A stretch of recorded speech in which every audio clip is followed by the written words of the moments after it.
All right, we're going to go ahead and call the Transportation, Highways, and Military Affairs Committee to order. Donna, can we get roll call, please? Roll call for House Transportation, Representative Banks. Here. Representative Geringer. Here.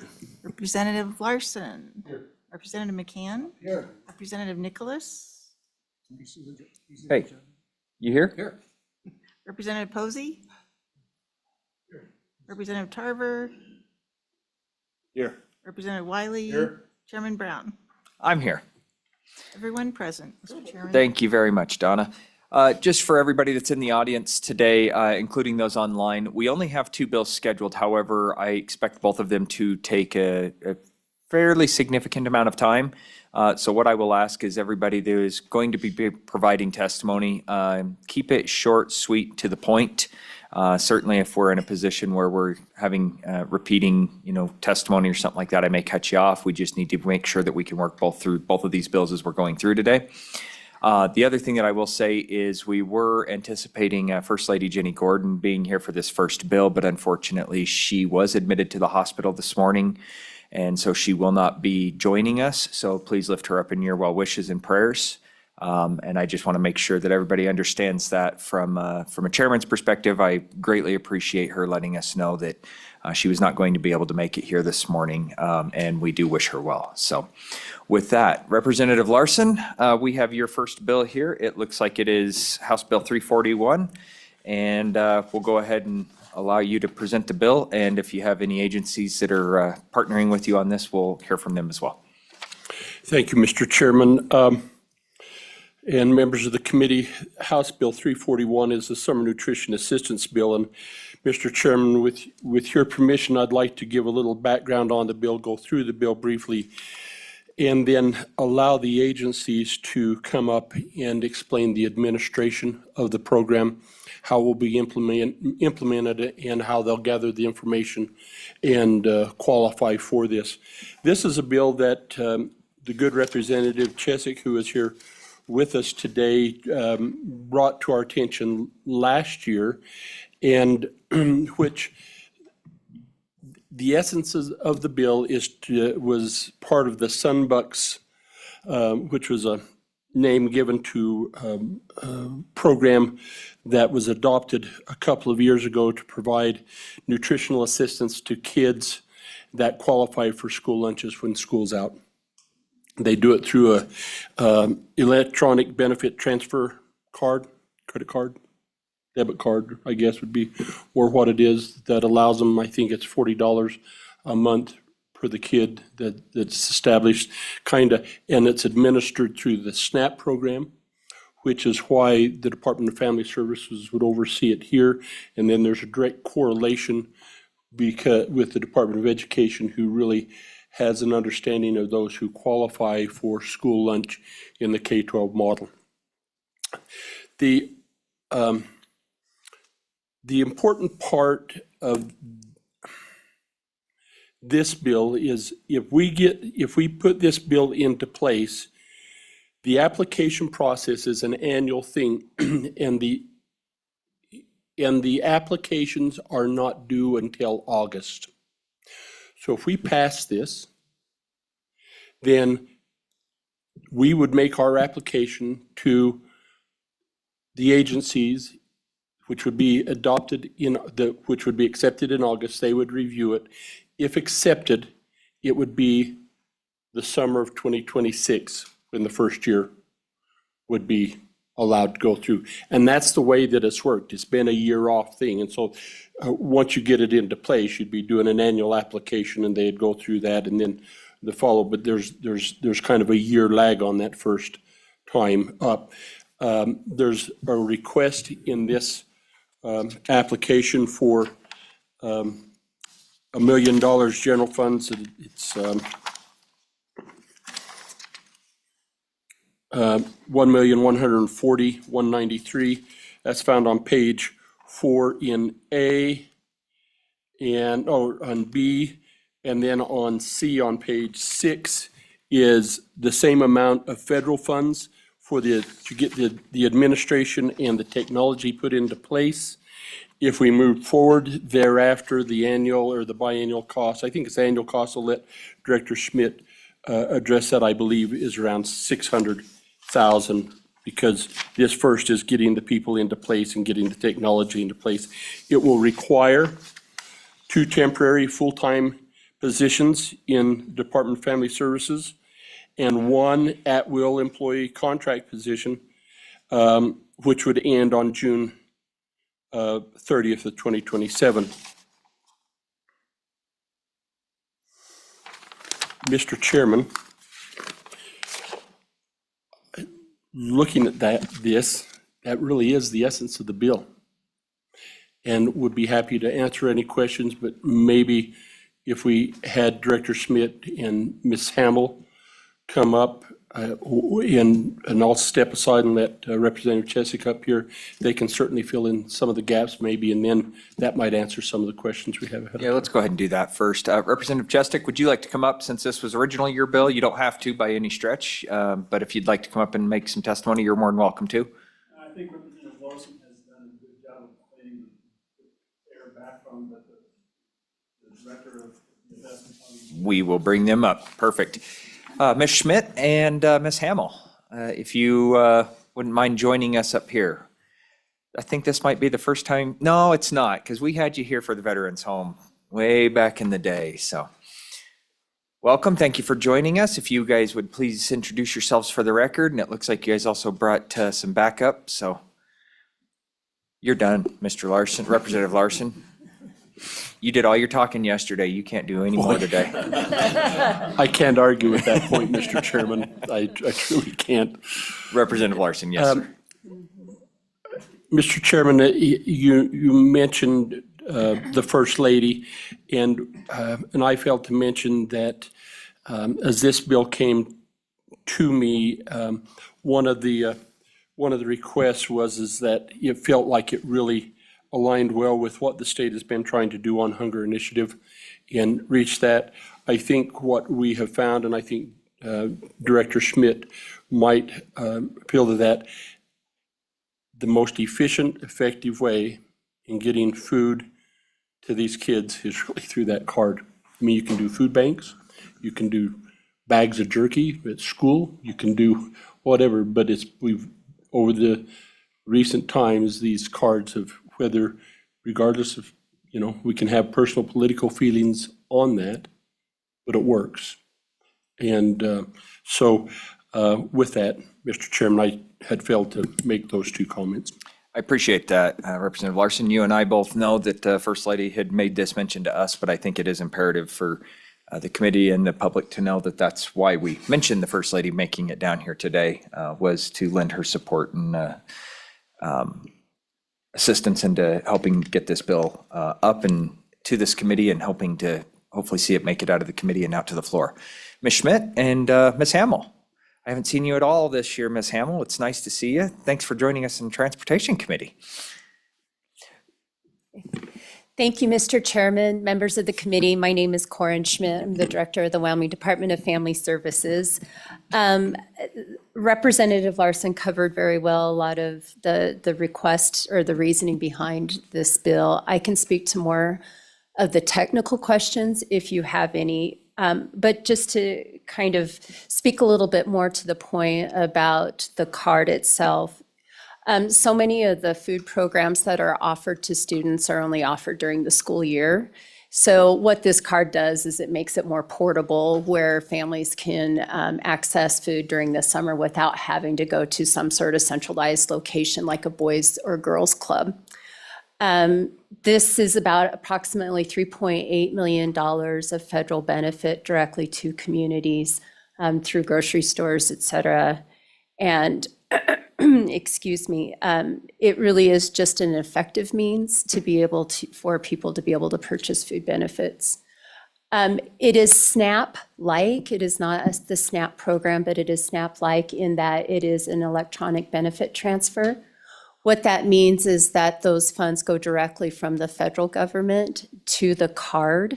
What the department does is determine eligibility. So there's different types of eligibility for this program. The first are those that are eligible, what we usually call categorically eligible, but they're eligible because of some other reason. They're automatically eligible. So for students, those would be children who are already enrolled in SNAP and children who have already who qualify for free or reduced lunches.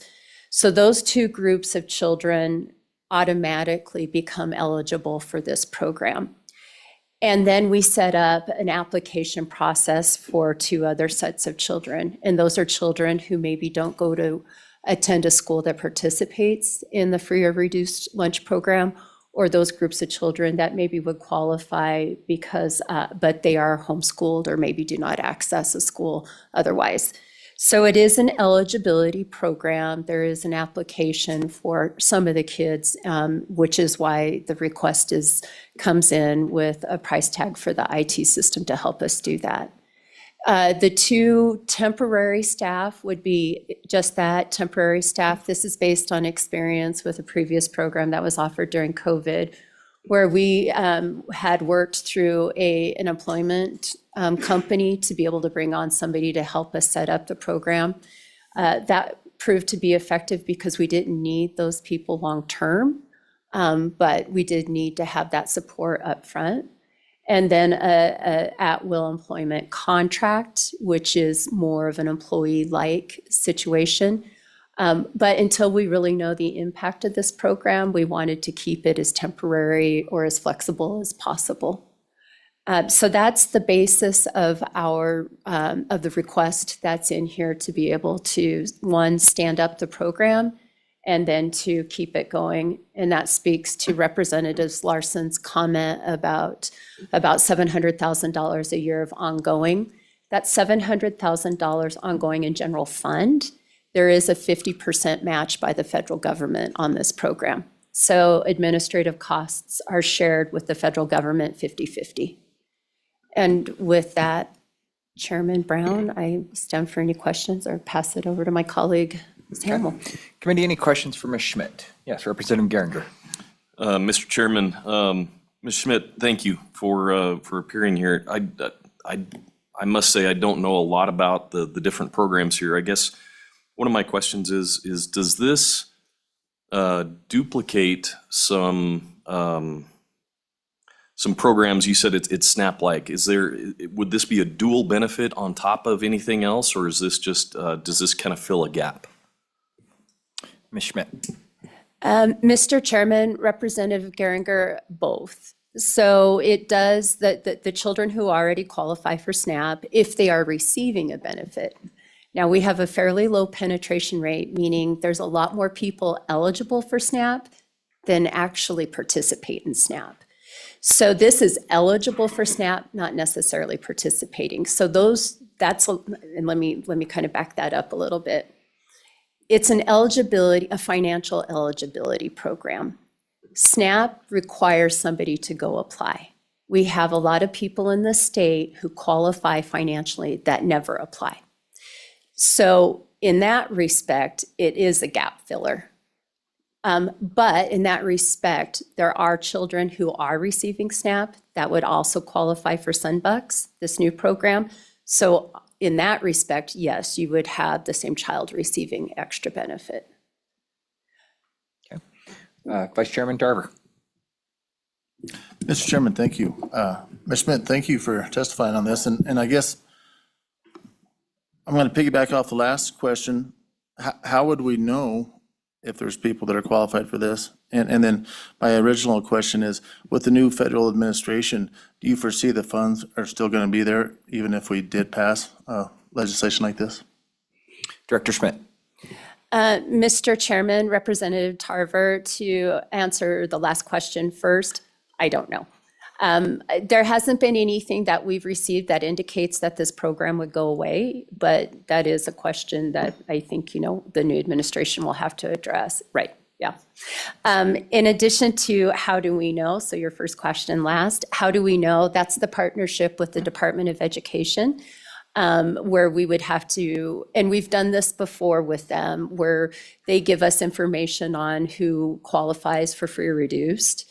We take that information, and then the difference with this program versus when we did it the first time is that we would be creating an information system to collect that data. The last time we did it basically by hand. So this is taking that old program and making it a little bit more sophisticated and a little bit less hands-on and easier to manage. So to follow up on that, you guys were trial by fire during COVID? That's shocking to me. Mr. Chairman, there were so many fires that we were on trial for during that time.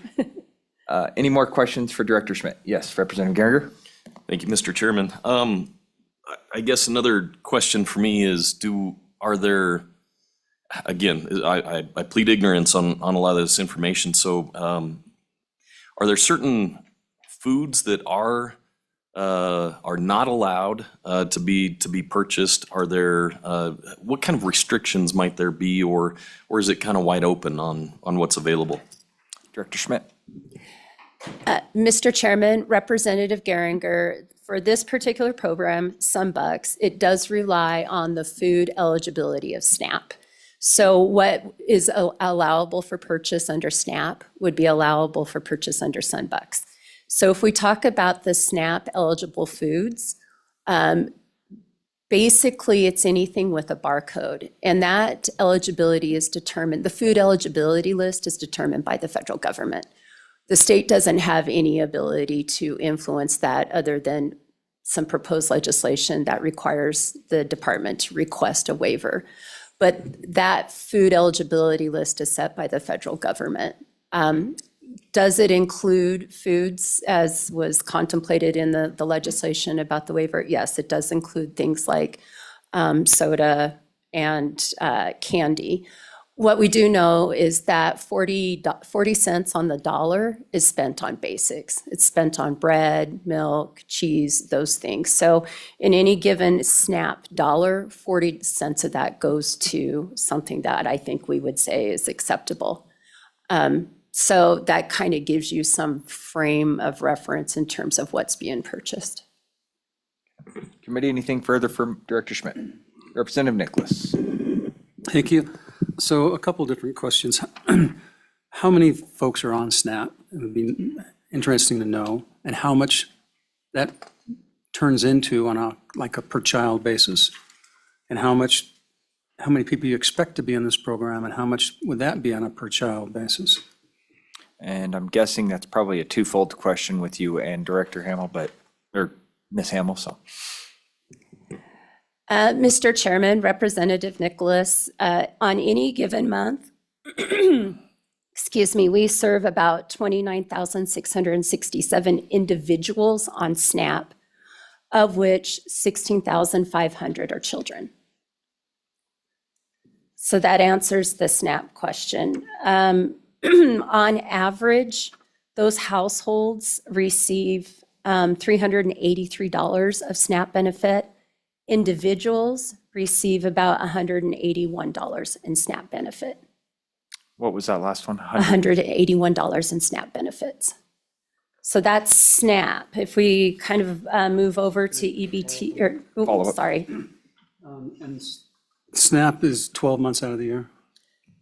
Yes, Mr. Chairman, yes, Representative Nicholas, that's on any given month. That's about how much And people follow up, Mr. receive. Follow up. What's the financial threshold for SNAP qualification for individual and/or households? Director? Mr. Chairman, Representative Nicholas, for a family of 4 at 100% federal poverty, that's $32,150 a year. And for 133% at poverty, because it depends on the population, if we look at 100% or 133%, for a family of 4, that's $42,760 per year.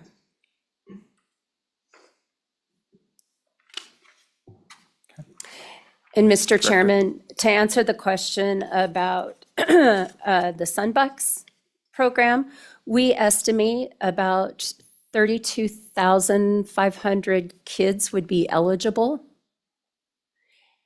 And that's at a rate of $40 a month for 3 months. So basically $120 per child for the summer.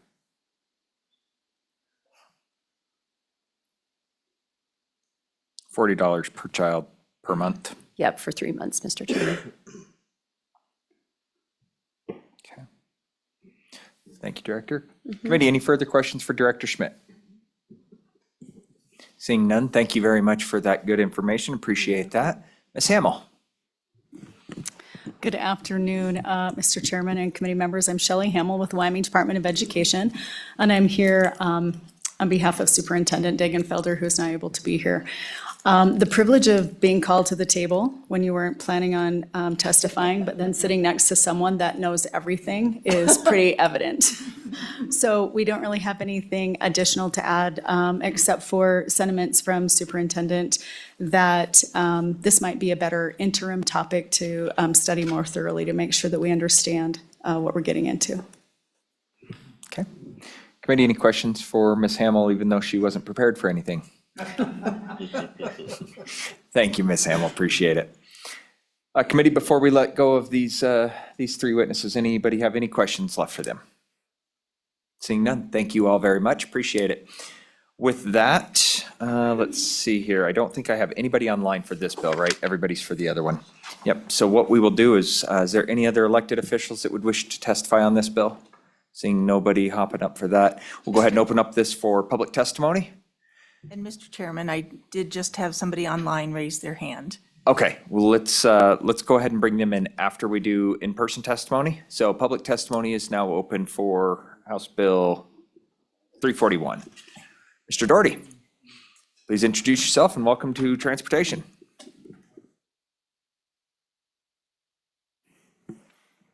Good afternoon, Mr. Chairman. For the benefit of the record, I'm Jeff Doherty. I'm here representing FGA Action today. And I will be brief unless you'd prefer me to be otherwise. I did notice you looking at me when you were saying be brief. So to that end, I will be very concise. Mr. Chairman, I'd like to begin by, first of all, acknowledging how grateful I am for the First Lady's efforts, for everything she has done for the Hunger Initiative. I've participated from the hunting side of that, and she's left an indelible mark, and I appreciate her efforts here. This, I think, is a very well-intentioned bill and a means of replacing the school lunch program. I think there are a couple of suggestions that I would offer, but I wanted to just respond to a couple of the things that I've heard. Wanted to point out, as many of you know, Representative Wasserberger is running a bill trying to limit the use of SNAP benefits. Right now, as you heard from the director, about 60% of the purchases are big soda, big sugar, and snacks that are not healthy for kids. Contrast that with the school lunch program, and Mr. Chairman, as you know, I was involved in helping stand up those programs for districts within the state during COVID. So those programs are very particular about the kinds of foods that they can buy. So I would tell you that big soda and big sugar on the regular SNAP program make about $1.2 billion a year from sugary snacks and 60%. Meanwhile, only about 782 million go to health, what we might call healthy foods.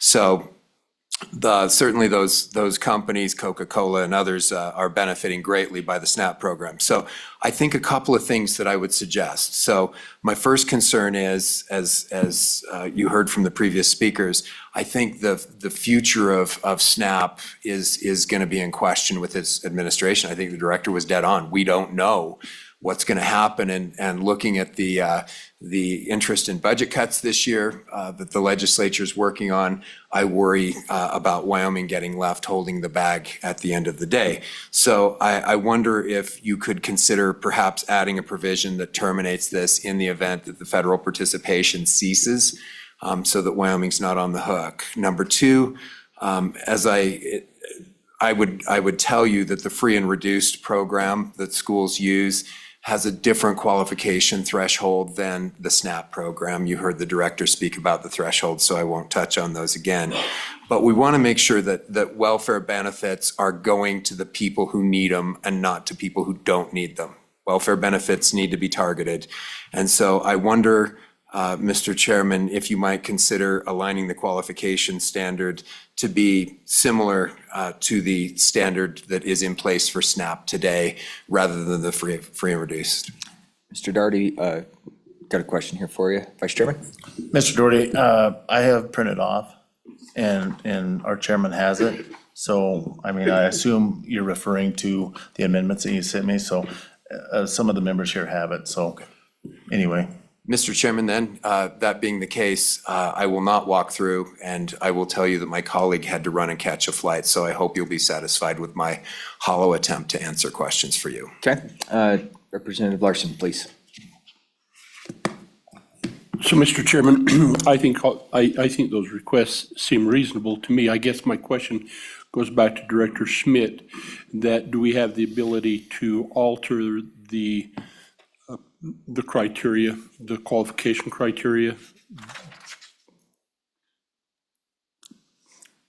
For the record, we're getting the, I don't know, we'd have to take a look from the back of the room, so. Yeah, thank you. Committee, any further questions for Mr. Darty? Thank you. Thank you so much. Any further public testimony in the room? Please, Representative Chestick.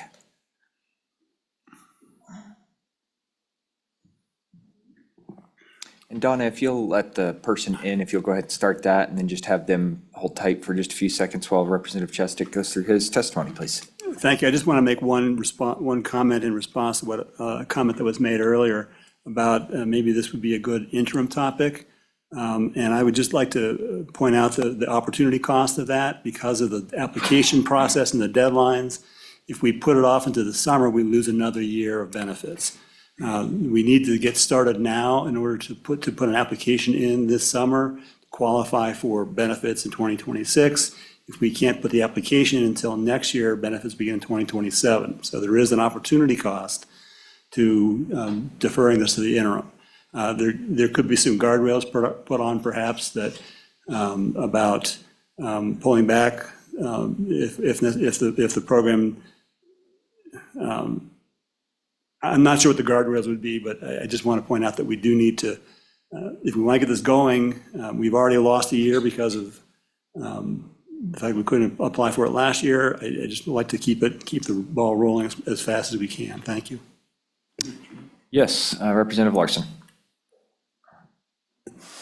Thank you, Mr. Chairman. Representative Chesick, though that would not, we could move forward, but it doesn't negate the ability to still have it as an interim topic to see how we proceed with it and adjust future, particularly some of these amendments that seem difficult to, how do we implement these restrictions when we may not be able to implement the restrictions? And so how do we do that and evaluate whether it's worth continuing on? So I think the interim topic has some value, does it not?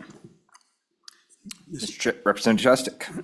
Chairman Brown, Representative Larson, thank you. I agree that it could be a useful interim topic, but I don't want to, we need to have the ability to move forward with an application this summer, even while the interim study is going on. So, thank you. Okay. Thank you very much, Representative. Any further questions? Seeing none. And go ahead if we have our. I admitted Jackie Simmons. Okay. Hi, good afternoon, Chairman, members of the committee. My name is Jackie Simmons. I'm the Government Relations Director for Wyoming for the American Heart Association. We are in strong support of SF 341. Summer should be the best time of the year for kids, but for families that rely on school meals to help meet their kids' nutritional needs, summer can be a challenging time for families who don't have enough money to put food on the table. Summer EBT is a great way to help families meet their children's nutritional needs. I know we've heard some concern about what people spend the money on, but research shows that summer EBT reduces hunger and helps improve kids' diets. Families with summer EBT, because this is a program that has been going on in other states and in other forms for years.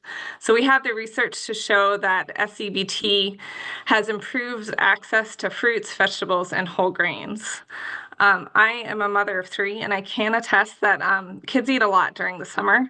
And, if I have grapes and peaches on the table, they'll eat it. But those things are expensive. Summer EBT can help reach more children who are at risk of hunger than other anti-hunger programs by reaching families directly over the summer. So this is especially important for families living in rural areas who have challenges getting to a food bank, getting to a summer feeding site. SEBT gives families the ability to put food on their table themselves. It's also an important economic driver. People spend these funds locally. It's a federally funded program, as you've heard. So this is bringing federal funds into Wyoming that are then in turn spent at local grocery stores, at farmers markets, which helps support Wyoming's agricultural community. Thank you for your time. I'm available for any questions that you have. Thank you, Ms. Simmons. Any questions for Jackie? Seeing none, thank you so much. Mr. McNiven, I saw you starting to walk up here. Please join us. Yes, Mr. Chairman, thank you. Travis McNevin here on behalf of the Northern Arapahoe Business Council. Just to reiterate a few of those same points that have been previously mentioned, and I will be brief. Food insecurity is a very real issue there in Fremont County within the boundaries of the Wind River Reservation and the schools there. And summer particular can be that with the lack of, without the schools system going on. And so Northern Arapahoe Business Council very much in support of the goals of this bill and seek to see it move forward. Also, I do believe that there is value in maybe a dual track system of the bill advancing, but also maybe interim that would be able to maybe facilitate some of the information if the interim topics were able to be held prior to the August submittal. And so with that, certainly take any questions. Committee, any questions for Mr. McNiven? Seeing none, thank you so much, Travis. Any further public testimony? Seeing none, we will close public testimony and bring the bill back to the dais. Committee, what is your pleasure? Moved by Nicholas, seconded by Larson. Committee, let's go ahead and just work the bill generally. I feel like it's a fairly straightforward bill, but let's make sure that we're dotting our i's, crossing our t's. We do have a proposed amendment brought forward by Vice Chairman Tarver. We can take that. We can go through individual amendments as necessary, but let's start with page 1. On to page 2. On to page 3. Yes, Vice Chairman Tarver. Chairman, I propose an amendment here, and I think it's in front of you. Yep. My copy's gone. I don't know if you want me to walk you through the amendment, or how do you want me to proceed? If you just want to move that, and then we'll see if we get a second. Oh, Okay, so it's been moved and seconded. Why don't you just go ahead and give us the outline of what the amendment does, Okay, Vice Chairman? Thank you, Mr. Chairman. So on page 3, at D, we would delete and add in, the department shall administer this program to individuals and families who meet the qualifications established in 7 U.S. Code 214 for the regular supplemental nutrition assistance program. We would also add Romanet I, any benefits awarded under this section may only be used to purchase foods produced in the state of Wyoming. We would also add Romanet 2, any benefits awarded under this section may not be used to purchase soft drinks as defined by U.S. Department of Agriculture Regulations 7 CFR 2712. We would change D to E. E would then read, the department shall adopt rules and regulations as necessary to implement this section. We would add F. F would be, this program shall be terminated if and when federal payment of the benefits established under 42 USC 1762 are reduced below levels established in 2024, or if at any time the state of Wyoming is required to pay any benefits under this program out of the state funds. Okay, committee, discussion. Yes, Representative Larson. So, thank you, Mr. Tarver. Explain to me how we enforce I. And so it can only be used solely for foods produced in the state of Wyoming. How do we do that? Vice Chairman Tarver. Mr. Chairman, that is a great question, and I would like you to figure that answer out because I don't know. Mr. Chairman. I don't know the details of that. Okay, Representative Larson, please. Mr. Chairman, and then Romanent, listen, I get it. In Romanent 2, I get, it can't be used to purchase soft drinks as defined and all of that. I just know, Mr. Chairman, now, when I go to my children's home and see the foods they eat, there's times that I say, gee, I'm glad I don't have to eat that. And when they come home to see me, they say, Dad, why are you eating that? And so I think that there's an effort. We may not particularly always like what other people elect to eat and choose, but I don't know how you regulate that. If we give them the card, does the card then, I mean, the card just has, it's debit card. And so it's not able to differ, just the mechanics of doing that, I seem to be a challenge. Not that I don't argue with the principle, but I just don't know how you do it. Okay. Representative Tarver? Mr. Chairman, I'm sure there's a way there, with barcodes, and I believe it was pointed out that SNAP is only used for barcode foods, and I'm assuming there would be a way to regulate that with barcodes. But that being said, not doing these provisions, what we put into our children directly affects health, and that also directly affects the taxpayers, and that's really why I'm behind this amendment. We continue to pour different foods into our children that also have adverse effects, and that also costs the taxpayers, and that's really the impetus behind this, I believe, is we gotta get some guardrails on it.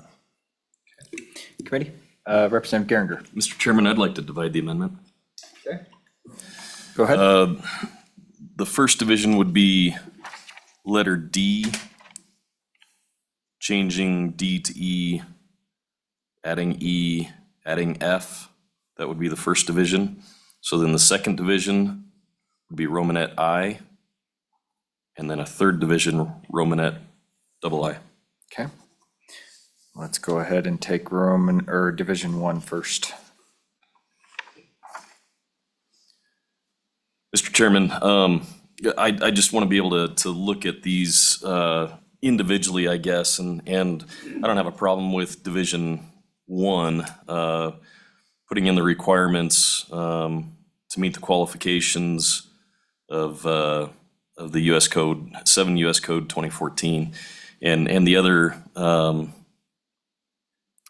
others as well, the department adopting rules and regs, and then termination. So I guess I'd like to see Division 1 pass and then have more discussion on 2 and 3. Okay, committee, any further discussion on Division 1, which is adding D and rearranging the letters? Seeing no further discussion, all those in favor of adoption, please signify by saying aye. Aye. All those opposed, no. That has been adopted. Let's move on to number 2, which is Romanet I. Mr. Chairman, Representative Geringer. I think this is definitely one that's going to be very difficult to enforce, and really the intent of this is to be able to have healthy foods, no matter the source, whether it's in Wyoming. I like the thought of buying local, but I think the difficulty is in the enforcement. Okay, committee, anything further? Representative Larson?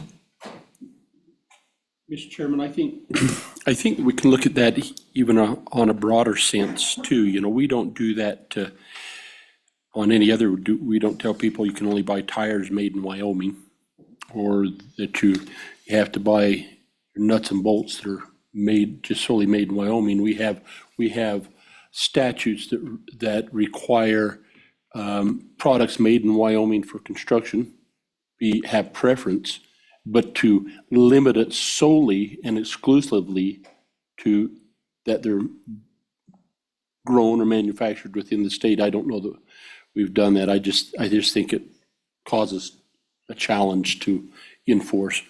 Vice Chairman Tarver, please.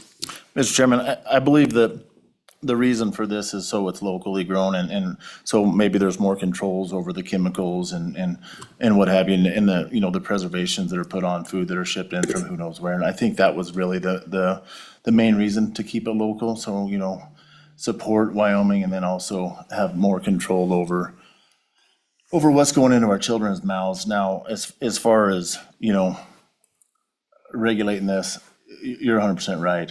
These farmers markets, I'm pretty sure they don't use barcodes. So it would be a challenge, but I know that you and Representative Chestic would love to take that challenge on and then see if you can figure it out. Committee, any- Mr. Chairman, I think that's what we're doing right now. Representative Wiley. Mr. Chairman, I'd also like to bring up the concern of, a limited selection of nutrition there because, Wyoming is great, but we have a handful of things that we're great at exporting and a variety of food items is not that. I mean, we're great at beef and maybe some dairy and, wheat and a selection, limited selection. Milk and butter. But to meet some of these other requirements that we're talking about, especially when you look at some of the US codes and stuff, I think it could be problematic. Mr. Chairman? Representative Larson. And I think we actually even have a little precedent for this it goes back a couple of years ago when the First Lady's Hunger Initiative Committee, I think it was, and Director Schmidt was on that, and we used ARPA dollars to try and figure out how we get these foods to our food banks, to get to this population that we're talking about now.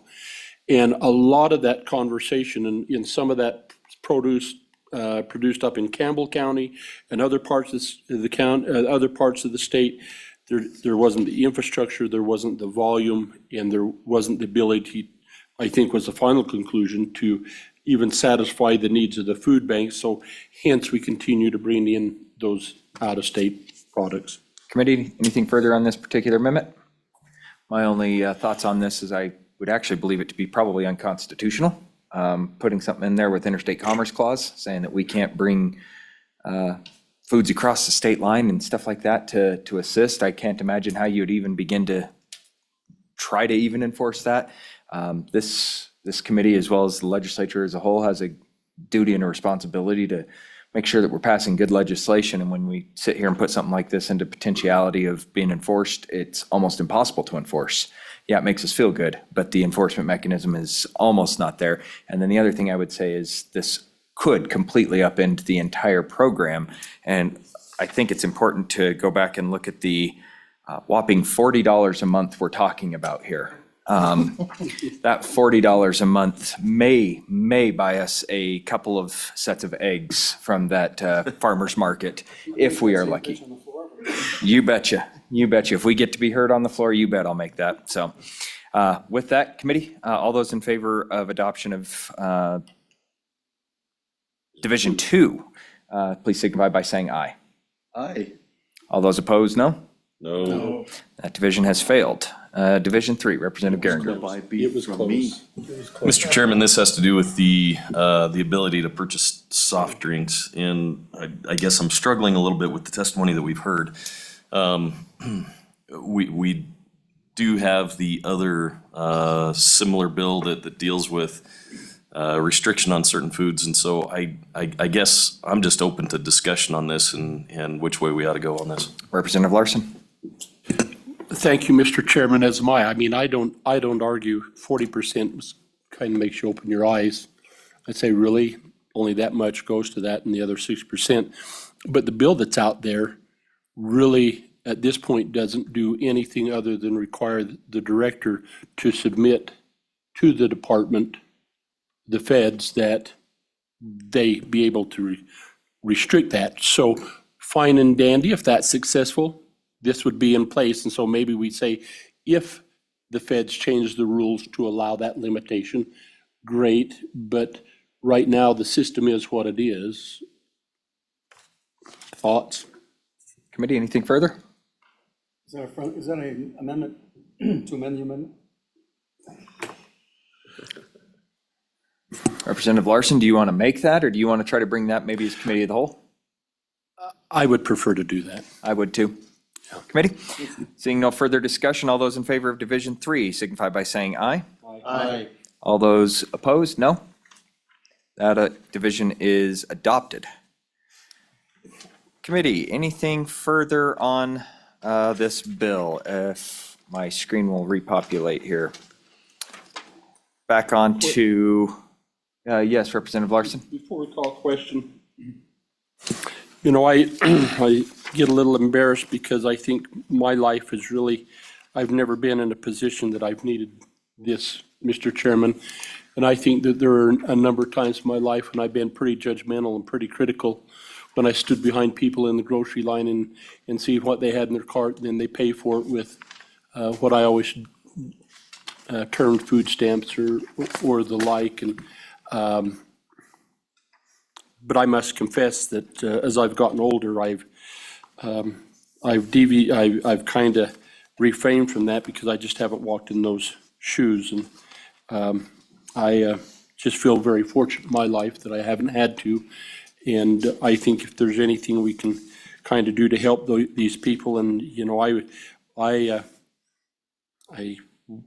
would tend to err a little bit on the side of compassion than strict compliance with artichokes and goat cheese, you know, I don't.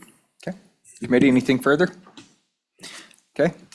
My only comments on this are going to be very similar to what the good representative just stated. The other thing that I will say here is I appreciate Ms. Richardson just sent us an email for everybody's edification on the SNAP gap, and I was able to peruse through that quickly. And what's interesting to look at that, there's only a 22% take rate on SNAP benefits in this state, meaning, you know, 78% of the people that are eligible aren't using them. So the few people that are using them that we deem maybe not using them for what we deserve, they think they deserve, it still leaves a pretty significant gap out there of the people that could benefit from these programs. And again, I'm going to go back to this. This is not grown adults. This is for children. And again, the whopping $40 a month that we might get out of this maybe would buy eggs for those parents as they, and I'm thinking that's pushing it. We may not even be able to get those eggs. So with that, Donna, would you mind calling roll on 341 as amended, please? This is a roll call vote on House Bill 341 as amended, summer nutrition assistance for children. Representative Banks? Aye. Representative Geringer? Aye. Representative Larson? Aye. Representative McCann? Aye. Representative Nicholas? Aye. Representative Posey? Representative Tarver? Aye. Representative Wiley? Aye. Chairman Brown? Aye. You have 9-0, Mr. Chairman, and can I get a copy of that amendment, please? Yes, I have a copy of it, and or Representative Larson can give it to you as well.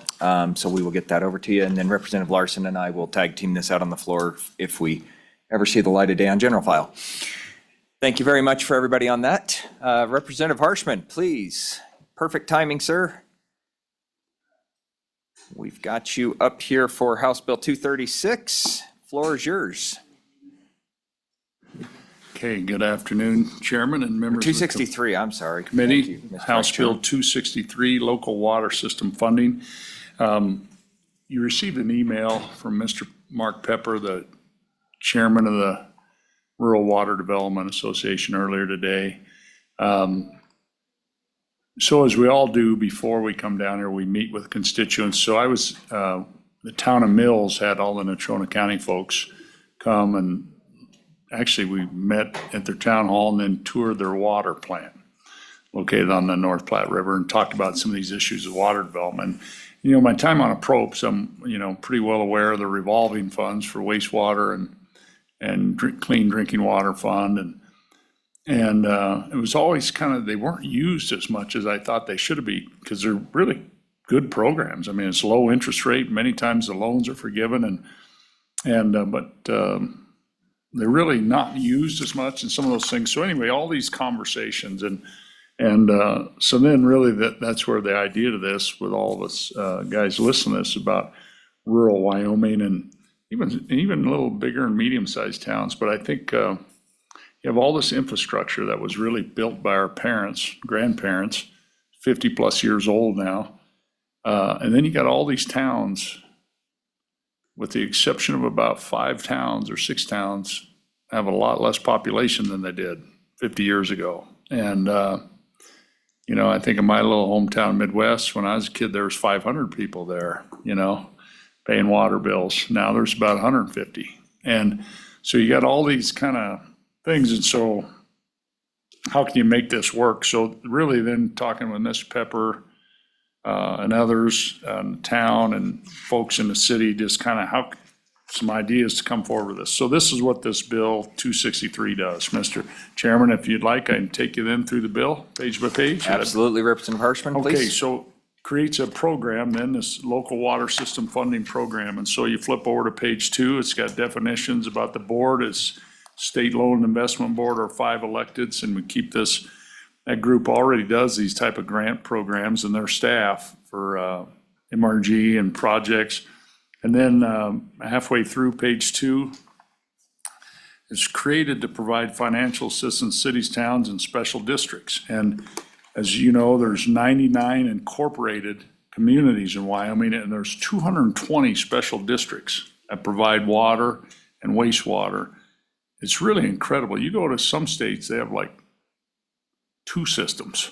You know, all these communities. In Wyoming is different. We've got over 300 systems. You know, that's another debate for another time, but part of that's addressed in this bill as well. But so it's available to those districts as well as the communities for the clean water and the community wastewater. So the State Loan Investment Board, Office of State Lands and Investments, and you can see over on page 3, shall establish an application process which these districts and cities and towns for financial assistance under the program in accordance with subsection F, administer the program available, conduct an audit of the program. I think from what we heard, you know, many of these small communities, the auditing function is tough. They don't have, it's not like they've got 100 city employees and looking after, it's one person, two people. And so that was part of the concern was brought to us. Report to the Joint Appropriations and Minerals Business Economic Development each year on the program. Flipping over to page 4, members. So the financial assistance, here's paragraph D. Funds in the program available to these cities, towns, and districts for these eligible projects. Part of the problem is this upfront pre-development and pre-application costs. So to get into the clean water revolving funds, you have to have a developed plan and a process. Yeah, that costs a lot of money. And so that's part of that. So to help maybe in some situations with that, the planning, technical assistance, local matching funds, repayment of federal or state loans received from these other programs. Perhaps that's part of the assistance, and the costs related to joining a regional water system or regional wastewater. I think we want to continue to promote that. We've probably missed the boat. I think our forebears 30 years ago had plans to try to more regionalize this to bring down costs. And you know, we've done it with our landfills now, but this area we haven't. And so, Mr. Chairman, paragraph E starts at the bottom of 4, eligible for financial assistance if they is for water system or wastewater systems and for consumer rates charged according to Title 15. And it needs to meet at least one of the following then. It's eligible project for funding under the State Water Pollution Control Loan Account. Romanet 2, it's under, it could fall under the State Drinking Water Revolving Loan Account. Or number 3, the project is under the Wyoming Water Development Office. Or number 4, it's eligible for an MRG grant. It's one of those things that have been looked at, okay? Actually, that number 4, I misspoke. That is actually the bonding program, not the MRG grant. So that is a bonding program, so they bonded for this already, okay? So upon receiving the application, flipping over to page 6, Mr. Chairman, they're going to look, ask the State Loan and Investment Board to, when they review these applications, at a minimum, consider the following factors: the population, the town, the special district. Number 2, the ability of that entity to pay or repay funds for the project. And then Romanet 3, the level of existing consumer rates.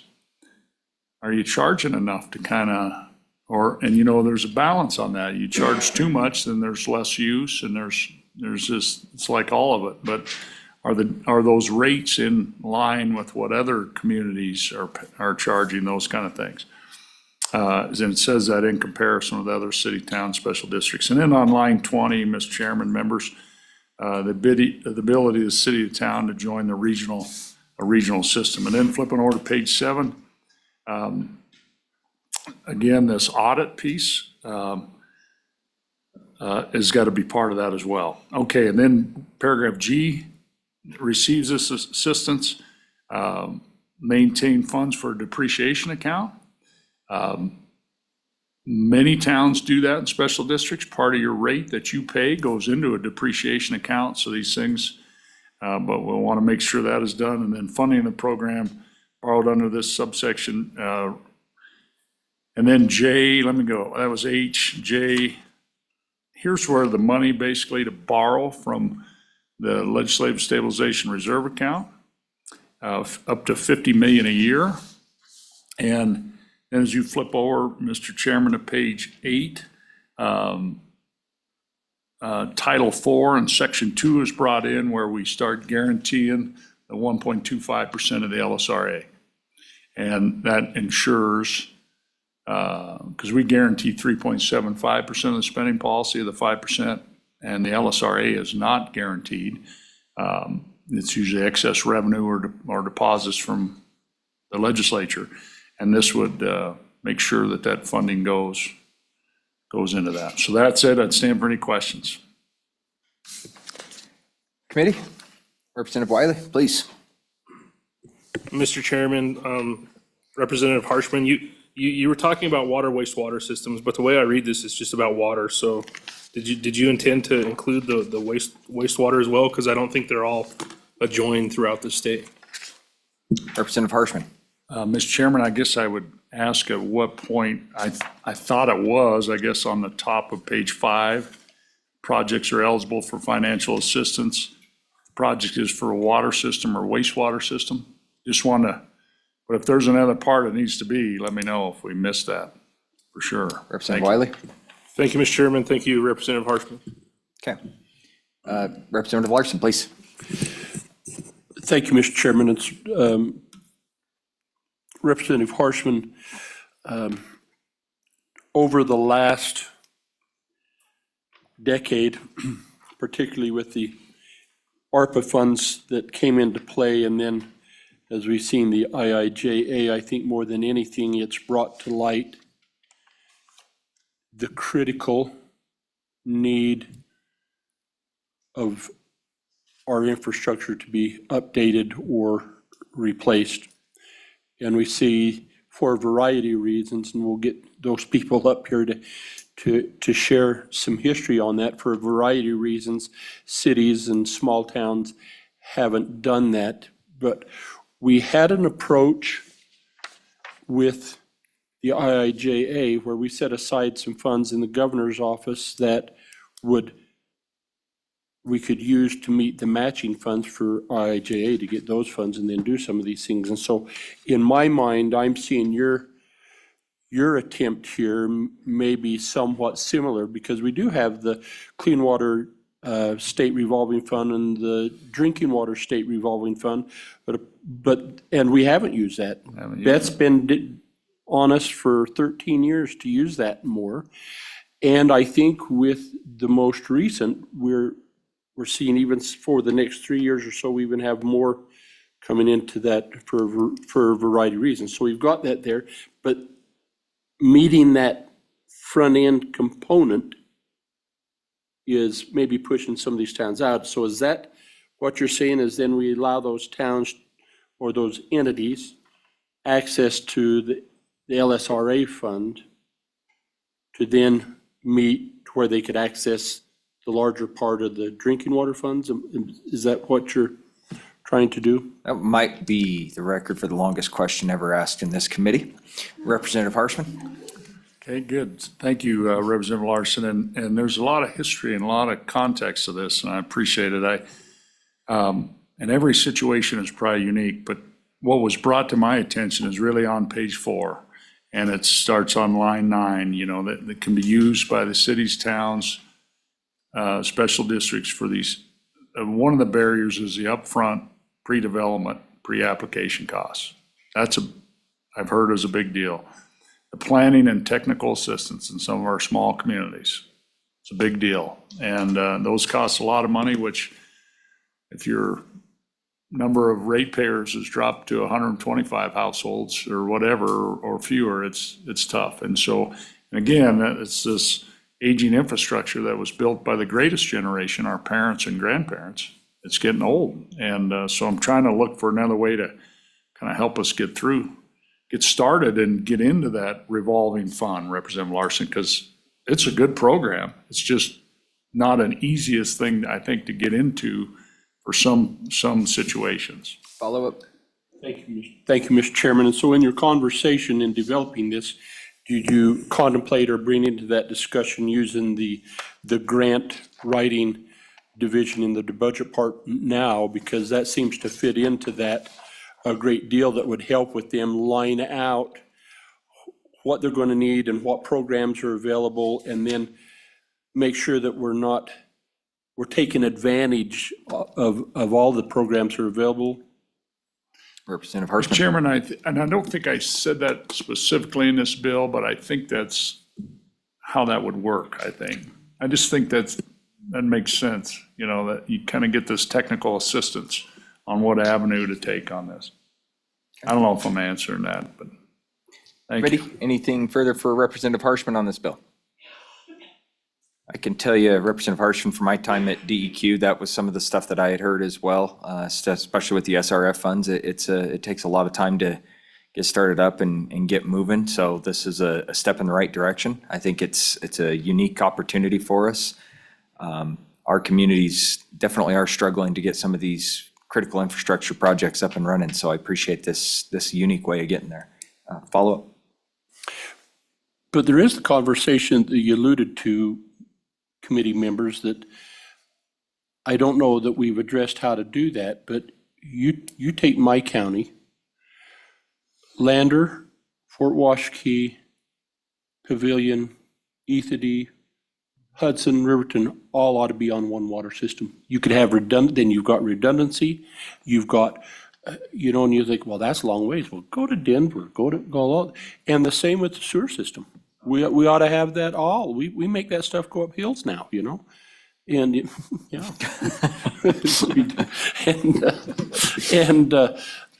and so when we look at an entity coming in, so in the instance of this group you talked to, are we requiring then to step back and looking at the greater good and saying, well, maybe rather than just fund this infrastructure, we ought to be doing a regional thing and bring the others in? How does that get incorporated here?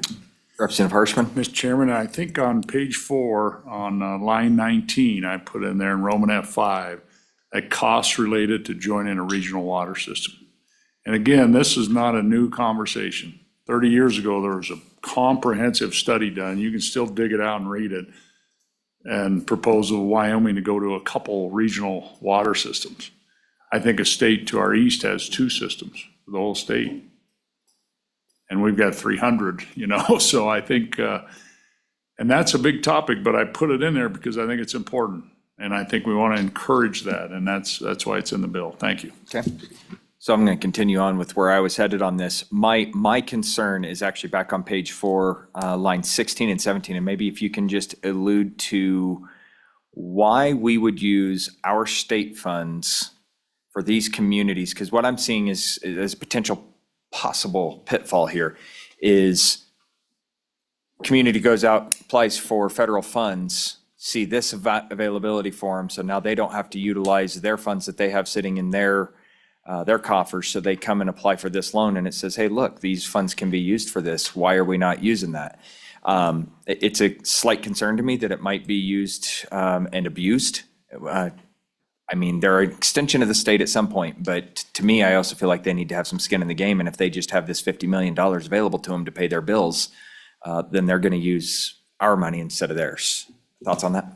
Yeah, Mr. Chairman, for sure. And I think particularly put that in there because it might be a possibility. Not quite sure if it's even a possibility with these federal revolving funds. So that's a good point, but I put it in there because it might be a possibility.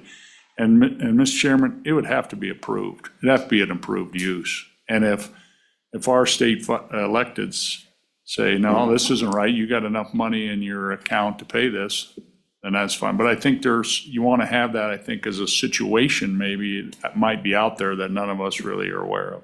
Okay.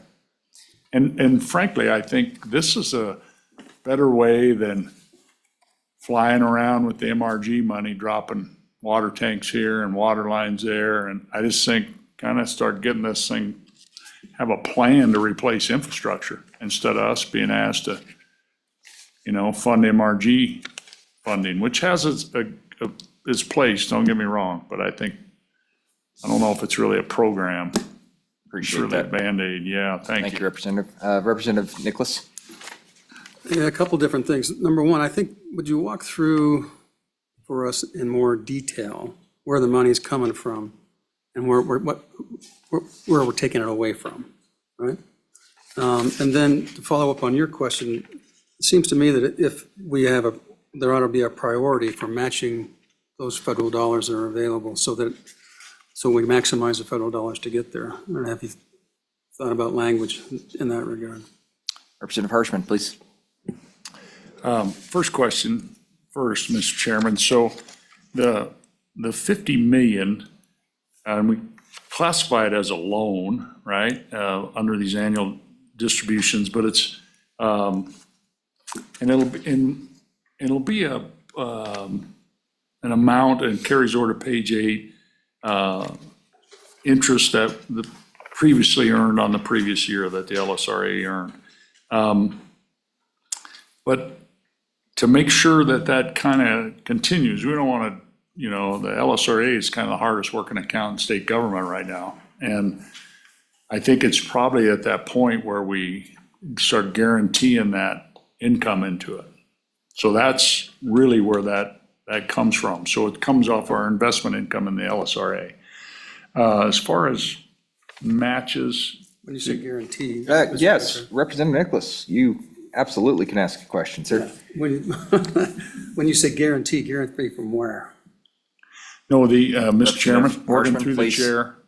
Mr. Chairman, in our spending policy right now, it's 5% of the 5-year rolling average. We've had a pretty good discussion about that, which really is 4.5%. But we passed a little bill to reduce that to 4.5%, which will really be 4%.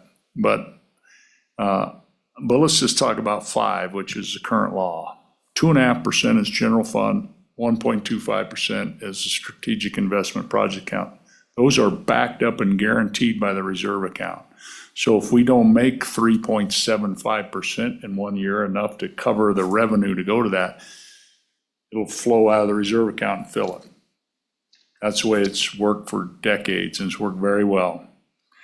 Now, this would guarantee the LSRA, which is 1.25% of the spending policy. So the full 5% would be guaranteed. Now, if that bill's successful that we passed out of the House, it'll be 1%. It'll all be reduced to 4.5%. But that's another bill. So that's a big guarantee. discussion, isn't it? Yeah. And that's a pretty easy guarantee. I'll just tell you, we profile only dividend or interest. So our profile is only like 2.6% return. We don't even profile any returns in our investments. And there's over a couple billion, I think, in unrealized gains. You can guarantee this in about 10 minutes out of the treasurer's office. So I don't think that's an issue, I think, for us, and particularly moving to 5 and 6, 7X. So just to follow up. Follow up? Because the fiscal note has basically 100 million a year, not 50 million a year. I don't understand the fiscal note. Mr. Chairman? Yes, Representative Harshman. Good question. That increase is actually the guarantee because we don't profile any money going to the LSRA. And we only profile about 2.6% of the 5%. So that's where that 100 million, because we are now guaranteeing it. You think you're going to be able to explain that on the floor? If somebody asks and wants me to, I'd be happy to. I'm just thinking logically here. Committee, anything further for Representative Harshman? Seeing none, thank you very much, Representative Harshman. Thank you. Let's go ahead and get state lands up here. It's twice in 1 week. We are beyond excited to see you all here.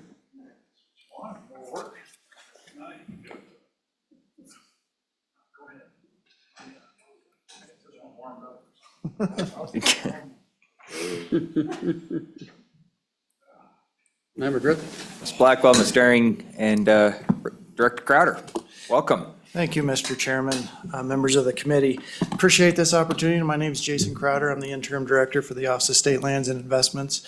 This topic requires that I bring a lot of help, and you can't find greater experts for this type of conversation than those that have come with me. I have Jennifer Doring here. She's our assistant director for our Administrative Services Division, and then I have Beth Blackwell, resident state expert on everything grant and loan.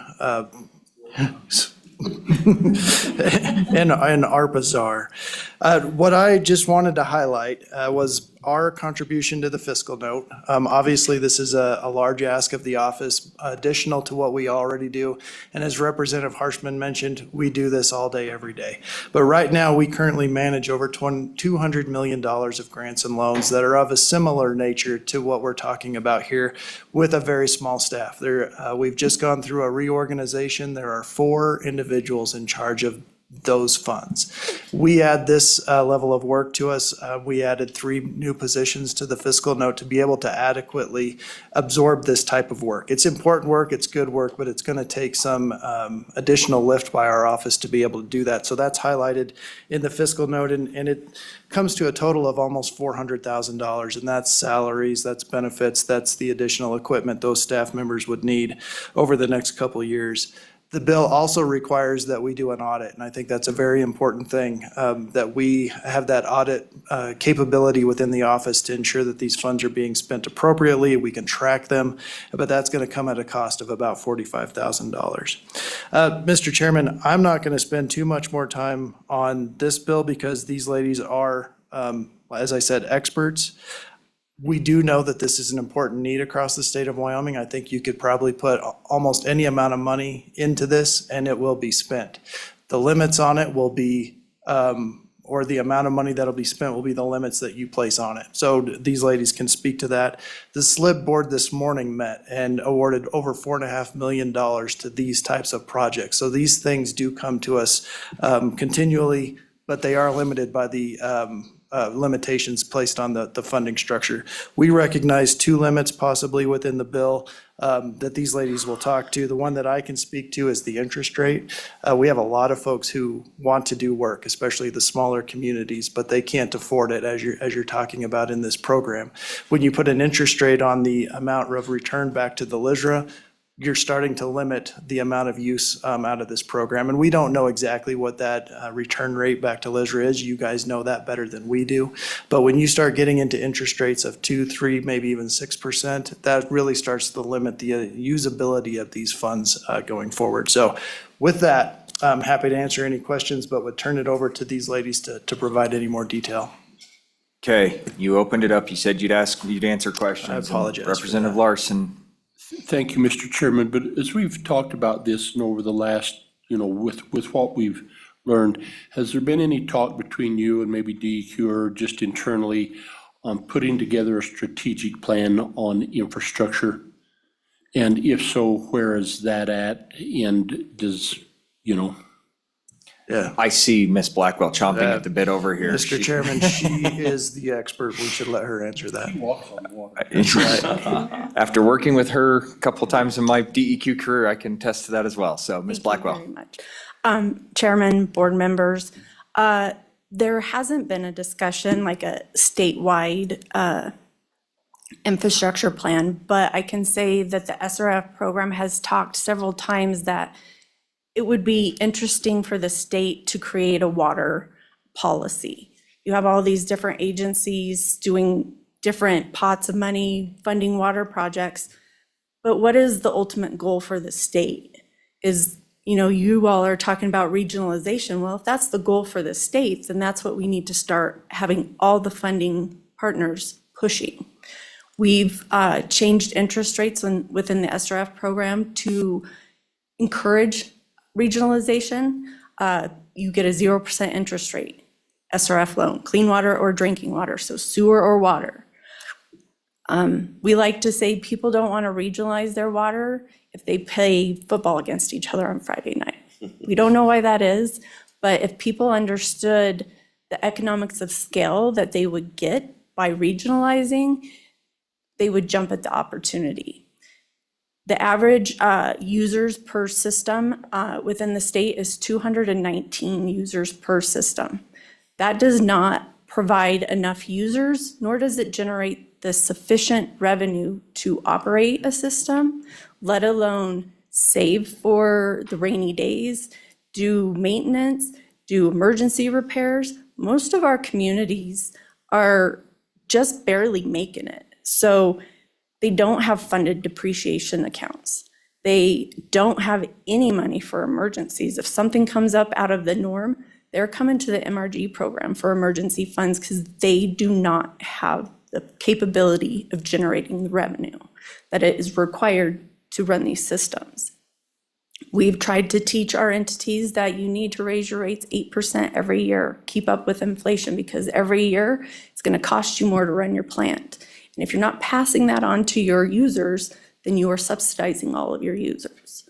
So I would say there's no infrastructure plan, but we would love to see one. I think if we could get people to understand the benefit of regionalization, the fact that then you have multiple operators, you're not limited to one operator for one system.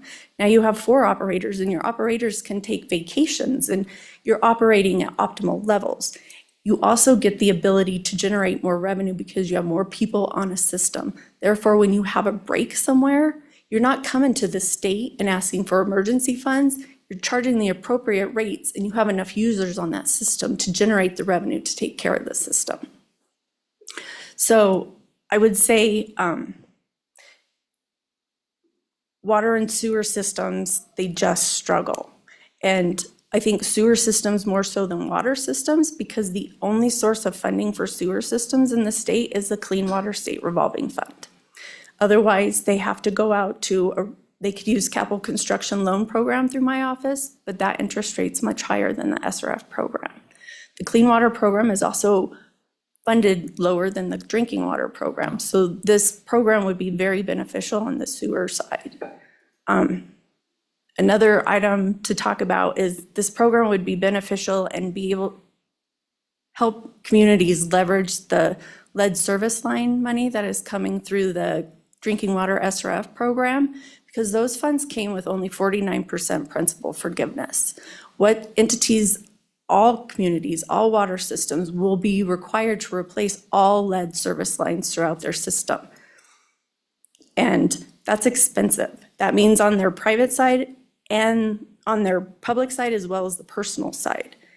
They are going to have to incur the cost to replace utility on a private property, but they're going to have to pay back that loan dollar amount. Most of our communities can't afford that. The cost to do that is so exorbitant that they likely won't be able to qualify for a loan because per SRF, they have to have a dedicated source of repayment to repay the loan. And so generally they use their user fees to pay a loan back because that's a dedicated resource and you can increase those if you need to. But most of our communities are going to struggle just to make ends meet with their water systems. And so this is a great start. I would say there's resources out there that a lot of our communities may not know about. There's a lot of technical assistance available to water and sewer systems through the EPA, as well as we have a contract with Midwest Assistance Program that can come and help any water system that services less than 10,000 people, help them do capital improvement plans, do rate studies, help them determine what they need to do.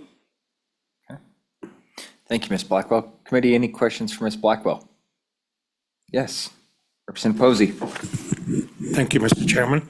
I got a question, and you talked a little bit earlier about the EPA being a partner in this. And I know that the system, if they have a violation, usually the EPA issues those violations to clear up.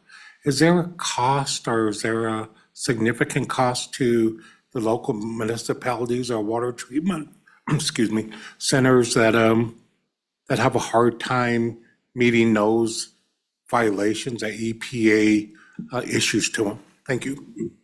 Ms. Blackwell. Mr. Chairman, Representative Posey, the state of Wyoming does not have primacy over water systems. So EPA is the one that issues violations related to water systems. The costs associated to those violations are probably dependent on what that violation is and what the corrective action is that is required to fix it. If, we can use Wheatland's water tower as an example.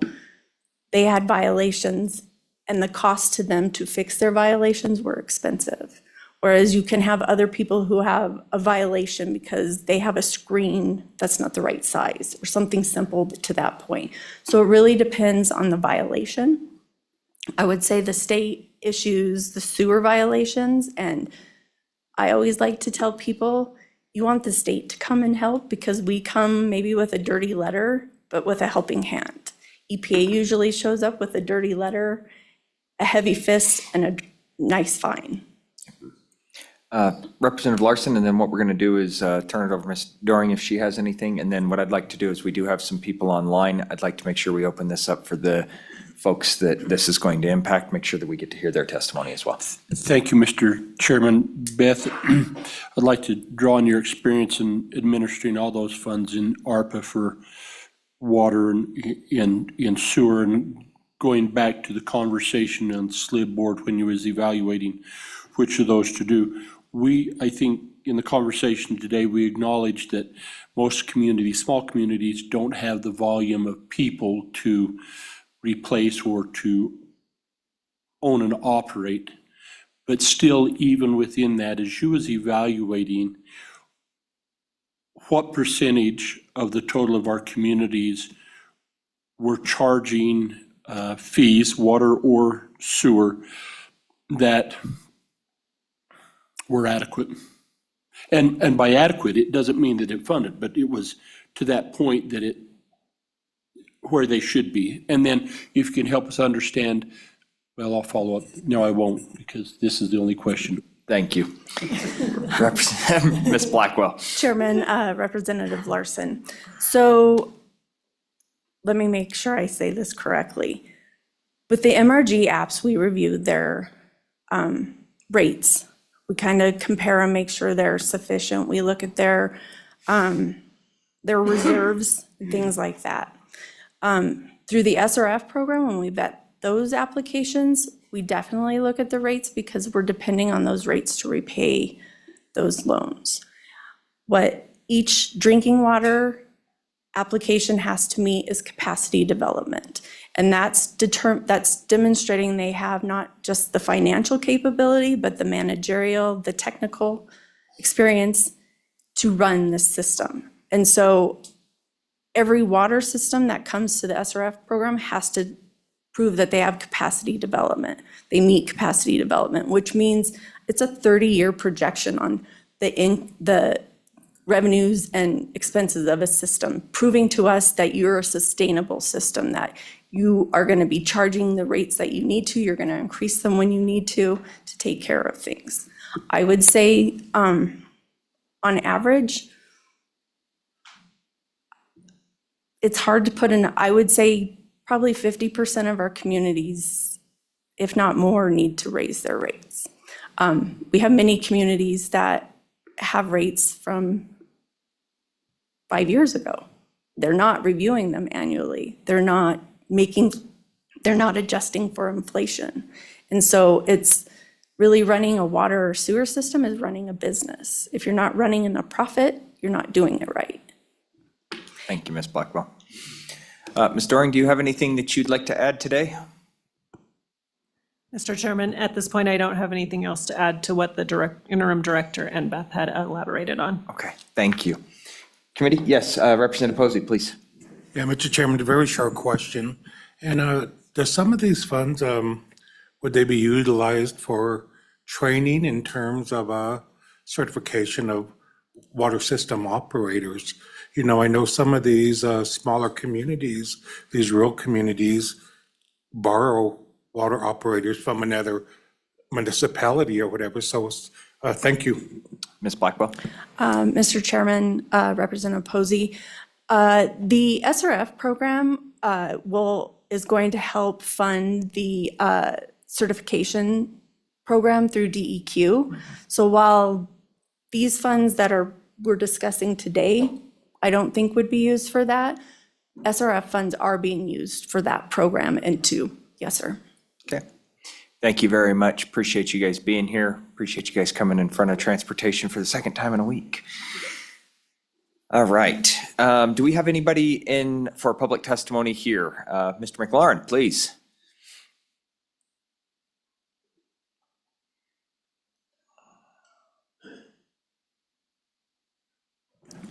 Mr. Chairman, thank you. I'm Bob McLaurin with WHAM. We really like this bill and appreciate Representative Harshman bringing it forward. And that's all I have to offer. I know this is running long, so I'll be happy to answer any questions. And there's some folks online that want to testify from some of our members as well.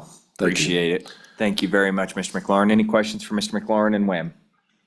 Seeing none, thank you. Let's go ahead and let in Sabrina Kemper first. And then it looks like Tom Sarvey is going to be in next. And what we'll do is hopefully they can hear me while they're getting let in. I'd like to try to limit the testimony. I'm sorry to do that. I'd like to just try to do everything that we can to make sure that we get this bill moved forward. So yes, while we're waiting for them to be let in, Mr. Representative Chairman, Harshman. I have to go next door to our committee meets same time and present two bills over there.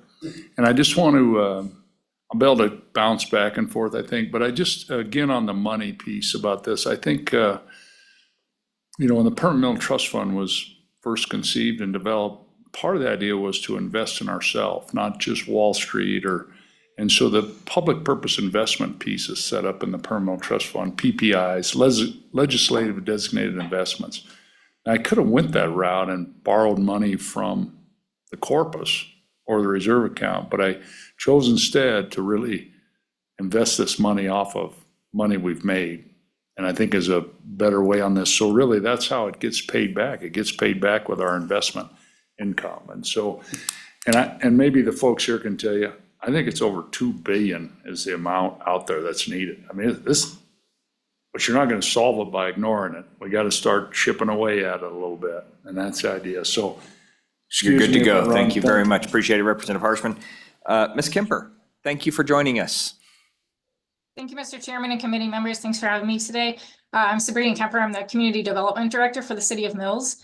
And I want to thank our Natrona County representatives and senators that came out to look at our water treatment plant. Started this conversation how we were able to get part of our plant up and running and some things that we've done. We actually had a water storage tank that needed to be taken out of service and we had to build a new one to be able to take that out of service because of the age of it. We all have aging infrastructure. It's across the United States. It's not unique to us in Wyoming. It's not unique to us in Mills. It's a big problem. And I know federally they've been trying to address this and we've been trying to address this in the state. Some of the things that we've done that we have applied for, we originally applied to build this water tank. This was started probably back in 2017. We were actually awarded funds in 2019. We had stopped with our process in the beginning of 2020 once COVID hit. Everything kind of stopped with that. And then, of course, prices increased. Was really detrimental to us because we started out with a $531,000 project that ultimately ended up at a $1.8 million project. We did get some ARPA funds to cover some of that. It did not cover all of that. It was just something we had to deal with. We did finish that tank in December. It was constructed ultimately. Some of the things that we ran into or have been running into as well with our aging infrastructure is some saddle valves. Once we try and repair one in one spot, we have to shut water off, and then down the line, those water valves are corroded because back in the day when they were installed, they didn't really take into account the soils that were going to contaminate them and then rust them out. So once we try and repair one, it puts pressure on another, and then that becomes an issue. We have sewer lines in the same position. We have actually applied for in 2025 earmarks is what we tend to call them federally The Senate federally calls them congressionally directed spending, and the House calls them community project funding instead of earmarks now. But that's essentially what they are. Our senators do not support them, which I completely can understand because the way they're through, but Representative Hageman has supported them, and we applied for $3 million for water repairs and $4 million for sewer repairs. We were able to get $1 million and $750,000 respectively. That's one avenue that we have gone to try and do that. We're going to apply for them again. This is a program that isn't utilized in Wyoming a lot because not a lot of people know about this, but it also takes a person to be able to write that application and get the expertise, get the preliminary engineering done. With this bill specifically, I am here to support this bill. I should have said that in the beginning, but I did not, sorry. A couple of things that I wanted to say that this does help with is the upfront pre-development and pre-application that Representative Harshman discussed, planning and technical assistance. So Representative Larson, you asked about the office, the budget office and the grant program that they have set up. They do not write the grants for you. They do provide a lot of assistance and a lot of help, but they don't write the actual grant for you. So this can help with that, and they can help as well. But this bill actually helps with that. And I don't believe that the SRF does that.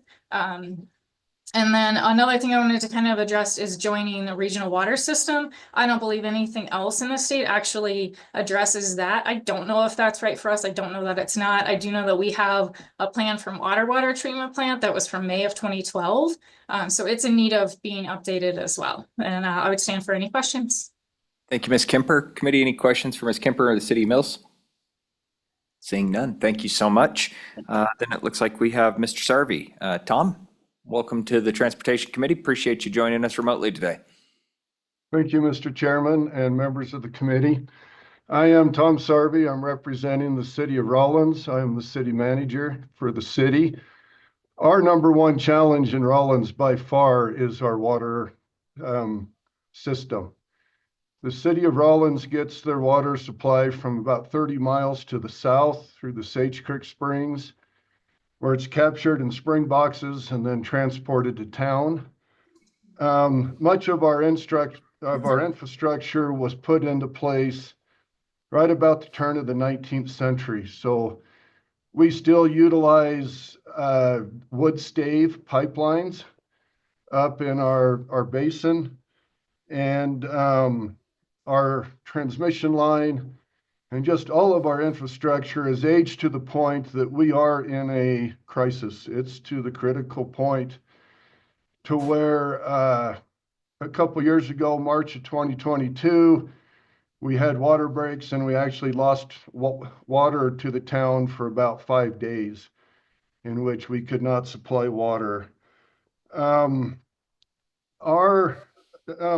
time, since then, we have analyzed a lot within our city. We have had a master water plan performed, and it identified roughly $50 million worth of infrastructure. And within our fund reserves, we had about $117,000. So we really need to look for these sources to help us to be able to rehabilitate our infrastructure lines. And the City of Rawlins has increased our water rates twice within the last 2 years. Both times, the average increase was between 60 to 80%.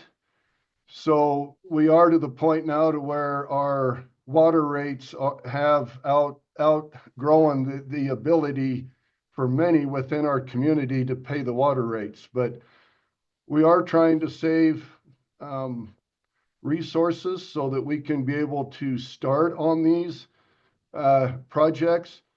But we really support this bill because $50 million, we need engineering design costs, and we need to be able to find funding and loans just to help us along this way. And programs like this really help cities like Rawlins, so that we can continue to work, like I said, with our infrastructure. we probably have a major break a week in the city of Rollins. And like I said, we are at the crisis point. So programs like this definitely help. And so I just want to throw my support behind this bill and ask the committee to consider passing this bill. Thank you. Thank you, Mr. Sarvey. Appreciate your testimony. Committee, any questions for Mr. Sarvey? Seeing none. Thank you very much for joining us. Appreciate it. Thank you. Any further testimony? Seeing none, we'll close public testimony and we'll bring the bill back to the dais. Committee, what's your pleasure? Moved by Representative Nicholas. Second by Representative McCann. Yes, Vice Chairman Tarver. Mr. Chairman, can you explain just exactly how this would be implemented? Just give me a quick idea of how this would work. Or Mr. Harshman or whomever. I need to wrap my mind around how this bill is going to be implemented. Representative Harshman, if you can do a 100,000-foot overview for the committee on how this will be implemented, please. Mr. Chairman, $50 million of investment income that would be guaranteed now, and the LSRA would be available for this program every year for distribution to folks who apply for it through our State Loan Investment Board. So this would be a grant program through the State Loan and Investment Board. They would receive this through basically think of the LSRA is actually paying for it for the time being, okay? We actually are getting the money out of our investment income. If we don't make enough investment income, then we pull it out of the LISRA just to make sure that we have funding for this program. But $50 million a year is available for communities to replace their failing water systems, is the 300,000-foot level. Representative Larson? Would I be accurate in saying that we use that 50 million to leverage other funds? Representative Harshman, I believe that's in there. 100%, Mr. Chairman. Mr. Chairman, 100%. Yeah, it's to get into these revolving funds, which are good programs, but they're not automatic to get into, and they take a little upfront cost. And I think to promote this regionalization.